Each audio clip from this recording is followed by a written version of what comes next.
నమస్కారం. ఈరోజు మన విశ్లేషణలో ఒక అద్భుతమైన ప్రయాణం చేయబోతున్నాం. ప్రకృతిని ప్రాణంగా ప్రేమించే ఒక సాధారణ బాలుడు ప్రపంచమే గర్వించే స్థాయికి ఎలా ఎదిగారు? రవీంద్రనాథ్ ఠాగూర్ గారి జీవితం, ఆయన వదిలివెళ్లిన వారసత్వం గురించి ఇప్పుడు డీటెయిల్డ్గా చూద్దాం.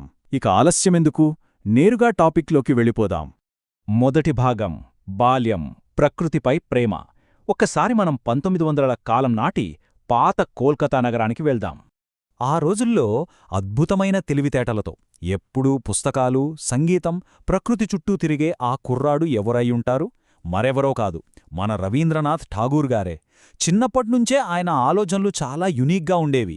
మిగతా పిల్లల్లా ఆటల మీద కన్నా ఆయనకి ఆర్ట్ మీదే ఎక్కువ ఇంట్రెస్ట్ ఉండేది.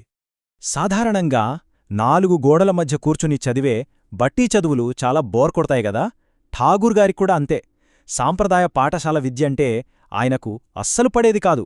ఆరుబయట తిరగడం, కథలు వినడం, పాటలు రాయడం, ఇవే ఆయన ప్రపంచం. అవే ఆయన భవిష్యత్తుకు గట్టి పునాది వేశాయి. అయితే ఇక్కడొక ఇంట్రెస్టింగ్ పాయింట్ ఉంది. కేవలం ఆయన ఆసక్తి మాత్రమే కాదు, ఇంట్లో వాతావరణం కూడా దానికి బాగా తోడైంది. వాళ్ళది కళల్ని ప్రేమించే కుటుంబం. ఆ సపోర్ట్తోనే ఆయన చిన్న వయసులోనే ఒక అద్భుతమైన కవిత రాసేశారు. అది చూసి చుట్టుపక్కల వాళ్లంతా అరే, ఇంత చిన్న వయసులో ఇంత డెప్తేంటి అని ఆశ్చర్యపోయారు. రెండవ భాగం: గొప్ప కవిగా ఎదుగుదల. వయస్సుతో పాటే ఆయనలోని టాలెంట్ కూడా ఎలా పెరిగిందో ఇప్పుడు చూద్దాం. సంవత్సరాలు గడిచే కొద్దీ ఎన్నో పాటలు, కథలు, నవలలు ఆయన కలం నుంచి ఒక ప్రవాహంలా జాలువారాయి. ఆయన రచనలన్నింటిలోనూ మెయిన్గా 3 థీమ్స్ కనిపిస్తాయి. అవేంటంటే ప్రేమ, ప్రకృతి, మానవత్వం. నేచర్కి, మనుషులకి మధ్య ఉన్న బాండ్ని ఆయన తన అక్షరాల్లో పెట్టిన విధానం నిజంగా అద్భుతం. ఇక మూడవ భాగం: గీతాంజలి, నోబెల్ బహుమతి. ఇది నిజంగా మన చరిత్రలోనే ఒక గొప్ప ఘట్టం. 1913 ఇండియన్ హిస్టరీలో ఒక సువర్ణాధ్యాయం. ఎందుకంటే ఆయన రాసిన గీతాంజలి కవితా సంకలనానికి ప్రతిష్టాత్మకమైన నోబెల్ ప్రైజొచ్చింది ఆ ఏడాదే. దేవుడికి, భక్తుడికి మధ్య ఉన్న బంధాన్ని అందులో ఎంతో అద్భుతంగా చూపించారు. ఆసియాఖండం నుంచే నోబెల్ అందుకున్న తొలి వ్యక్తిగా ఆయనొక హిస్టరీ క్రియేట్ చేశారు. నాల్గవ భాగం: శాంతినికేతన్, నిజమైన విద్య. నోబెల్ రాకతో ప్రపంచవ్యాప్తంగా గుర్తింపు వచ్చినా ఆయన ఎప్పుడూ దానికి పొంగిపోలేదు. ఆయనకు డబ్బు, పేరు కన్నా దేశమే ముఖ్యం. అలా పుట్టిందే ఈ శాంతినికేతన్.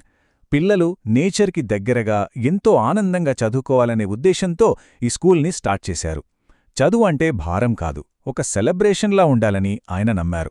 తరగతి గదుల్లో కాకుండా చెట్ల కింద కూర్చుని చదువుకోవడం, అబ్బా, వినడానికి ఎంతో బావుంది కలా. ఇక్కడే ఆయన చెప్పిన ఒక అద్భుతమైన మాటను మనం గుర్తు చేసుకోవాలి. మనిషి మనసు స్వేచ్ఛగా ఆలోచించగలిగితేనే నిజమైన విద్య వస్తుంది. ఒకసారి ఆలోచించండి, ఇది ఎంత కరెక్టో కదా. బట్టి పట్టడం కాదు, స్వేచ్ఛగా ఆలోచించడమే అసలైన ఎడ్యుకేషన్ అని ఆయన గట్టిగా నమ్మారు. ఐదవ భాగం: జాతీయ గీతం, చెరగని ముద్ర. మన దేశ చరిత్రలో ఆయన వేసిన మార్కు గురించి ఇప్పుడు మాట్లాడుకుందాం. జనగణమన, మన జాతీయ గీతం. ఆ పాట రాసింది కూడా ఆయనే. ఈ రోజుకి ప్రతి భారతీయుడు ఎంతో గర్వంగా ఆ గీతాన్ని పాడుతున్నాడంటే అందులో ఉన్న దేశభక్తి, ఆ పదాల్లో ఉన్న పవర్ ఎలాంటిదో మనం అర్థం చేసుకోవచ్చు.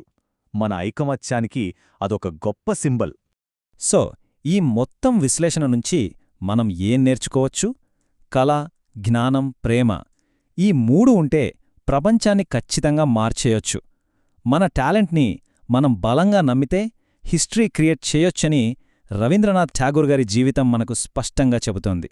ముగించే ముందు మనందరం ఆలోచించాల్సిన ఒక చిన్న ప్రశ్న: ఈనాటి మోడర్న్ వరల్డ్ని కళ మరియు జ్ఞానం ఎలా మార్చగలవు?